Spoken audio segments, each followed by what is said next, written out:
Ibrani 7 ayat 25. Karena itu, Ia sanggup juga menyelamatkan dengan sempurna semua orang yang oleh Dia datang kepada Allah, sebab Ia hidup senantiasa untuk menjadi pengantara mereka. Dia hidup senantiasa menjadi pengantara, berbicara mengenai salah satu aspek dari pelayanan Tuhan Yesus sebagai Imam Besar Agung, yaitu menjadi juru syafaat bagi orang-orang percaya. Aspek pelayanannya yang lain adalah menjadi juru selamat bagi umat manusia dengan mempersembahkan korban darahnya sendiri di atas kayu salib. Tanpa pengantaraan Tuhan Yesus, tidak ada doa yang sampai ke hadirat Allah. Sebaliknya, doa yang dipanjatkan dalam namanya bukan saja pasti sampai ke hadirat Allah, melainkan juga mendatangkan pertumbuhan dalam hidup orang percaya. Contohnya, ketika seseorang menyakiti kita dan kita berdoa mencurahkan sakit hati kita kepada Tuhan dalam namanya, maka Dia akan mengubah hati kita sehingga kita tidak dipenuhi dengan kebencian lagi, melainkan dengan belas kasihan. Ketika kita kehilangan orang yang kita kasihi dan kita mencurahkan kepedihan hati kita kepadanya, maka Dia akan memulihkan hati kita dan memberi kita damai sejahteranya yang melampaui segala akal.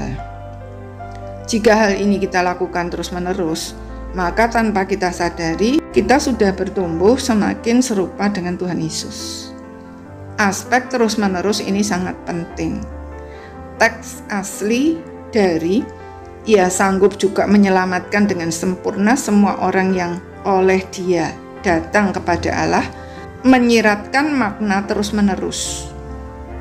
Tidak ada putus-putusnya, tidak jemu-jemu, atau senantiasa.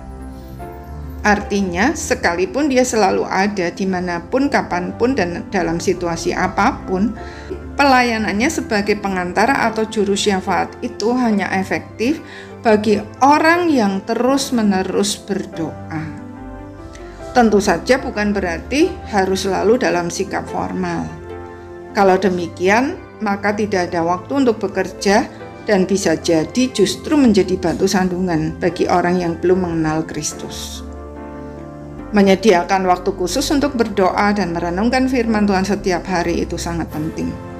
Tetapi hati yang setiap saat terkoneksi dengan Tuhan jauh lebih penting.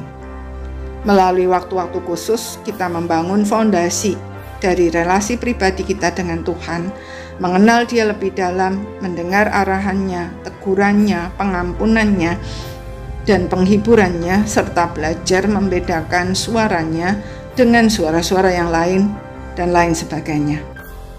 Tanpa semua itu, akan sangat sulit bagi kita untuk terkoneksi dengan Tuhan setiap saat. Bahkan rawan untuk tersesat, sebab tidak memiliki kepekaan untuk membedakan suaranya dengan suara-suara yang lain. Tuhan Yesus sudah menyelesaikan karyanya sebagai juru selamat dunia dengan tuntas dan terus melakukan karyanya sebagai juru syafaat bagi orang percaya sampai Dia datang. Melalui semua itu, Dia mengerjakan keselamatan yang sempurna bagi setiap orang percaya. Dia bukan hanya menebus kita dari dosa, melainkan juga menjadikan kita kudus dan tak bercacat pada hari kedatangannya. Mengalami pekerjaannya di dalam dan melalui hidup kita tentu sangat menakjubkan. Kita semua tentu merindukannya. Masalahnya adalah, sudahkah kita melakukan bagian kita? Amin.